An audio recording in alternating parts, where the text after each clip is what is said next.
As obras acometidas este ano con cargo ao Fondo de Compensación Ambiental supuxeron o cambio dun treito da rede de abastecemento de aproximadamente 800 metros liñais, así como a mellora e actualización dos cadros técnicos. O que fixemos, que xa estamos levando a cabo todos os anos e mellorando a rede de abastecemento de agua potable do Concello de Porto do Son. Este ano cambiamos sobre 800 metros lineales de tubaxe, de fibrocemento a PVC, e tamén cambiamos o cuadro onde nos dá toda a información, como está a ETAP,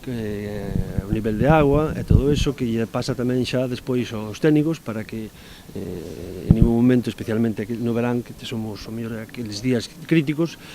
evitar quedar sin agua, non? Este investimento de 80.000 euros permitirá non só mellorar a eficiencia enerxética ou reducir os custos de bombeo, senón tamén garantir o suministro naqueles picos de maior demanda, nos que se viñan rexistrando cortes no servizo. Está a piques de completar toda a infraestructura que era necesaria para acabar cun problema que era tradicional non só neste concello, sino en moitos que,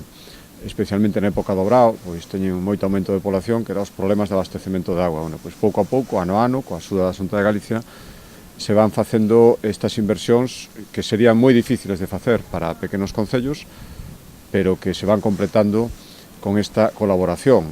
A intención do Concello é seguir a avanzar no servizo de abastecemento, posto que entre os proxectos a realizar na próxima convocatoria dos Fondos de Compensación Ambiental figura a mellora da ETAP de Portosín.